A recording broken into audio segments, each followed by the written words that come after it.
Saya bersama Dr. Anita, spesialis bedah. Kita baru mengerjakan pasien anak perempuan 12 tahun dengan kondiloma acuminata arterianal. Nah, jadi kondiloma acuminatanya atau jengger ayamnya yang gambarannya seperti brokoli menandakan infeksi menular seksual yang penyebabnya adalah human papillomavirus terjadi pada 6 SD ya.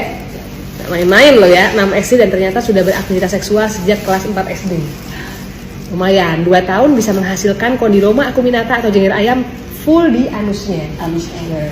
Oleh karena itu, dokter bedah-ku tercinta ini langsung mengambil langkah untuk melakukan ekstirpasi kondilom atau diangkat si kondilomnya dibakar dengan kauter ya di anusnya.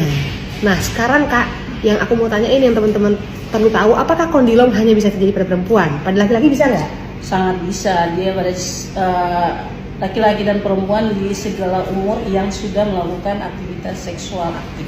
Yang penting aktivitas seksualnya yang jelas tidak aman lah ya, ganti-ganti pasangan ya, atau juga bisa juga homoseksual maupun heteroseksual. Yes. Jadi bisa. Nah dan penularannya pun bisa dari vaginal seks, anal seks maupun oral seks. Ya.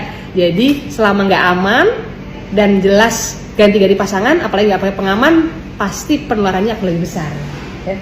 Nah ini kalau sudah kondiloma acuminata, kan banyak juga ya pasien-pasien kita yang laki-laki ya. Iya. Nah dokter bedah juga sering banget nih mengerjakan pasien-pasien kondilom yang di anus, yang datangnya salah satunya keluhannya gatal-gatal, nyeri, sampai ya. perdarahan. Saya perdarahan. Pasien ini juga tadi anak 12 tahun ini 6 SD ini juga sama, perdarahan dari anusnya sampai ada ambeien dan dia nah, hemoroid. Ya jelas lah, karena lokasinya di situ, dimasukin penis terus anusnya, yang terjadi pasti akan terjadi luka dari situ ya, dan akan menurunkan mukosa atau jaringan tempat BAB-nya, buang air besarnya ya. Jadi kira-kira Kak, kalau pasien-pasien yang laki-laki ya sekarang atau yang perempuan kondilomnya misalkan ada di wilayah anus ya, itu pencegahannya gimana itu? Pencegahannya ya jangan melakukan anal seks dengan secara tidak aman. Iya. Karena memang bukan tempatnya juga. Iya. Kemudian pakai pengaman. Memang itu kan salah satu variasi ya. Iya, tapi betul. Ya perlu diingat harus pakai pengaman.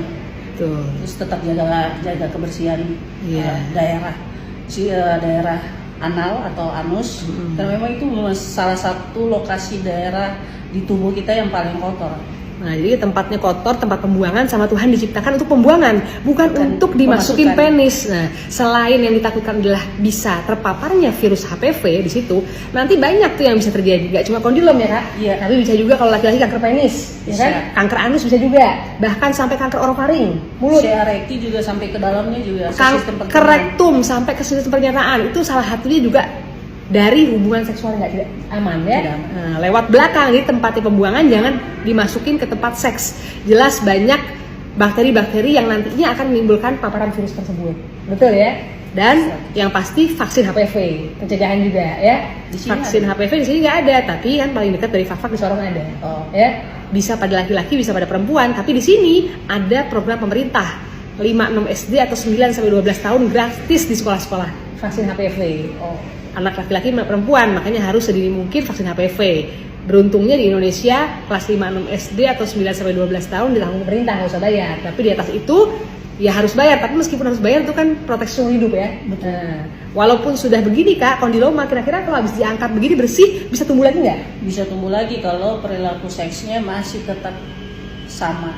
Oke, jadi hati-hati. Walaupun kondiloma sudah diangkat, selama perilaku seksnya masih tidak aman atau pasangannya tidak diperiksa ya, makanya pasangannya kita periksa nanti sifilis, HBsAg, HIV, kondilom kalau ada kita kerjain lagi nanti ya. Jadi selama dua-duanya tidak merubah diri dan masih berganti-ganti pasangan, nggak pakai pengaman, bisa terpapar lagi dan resikonya bisa lebih jauh, bisa kena penyakit seksual lain ya.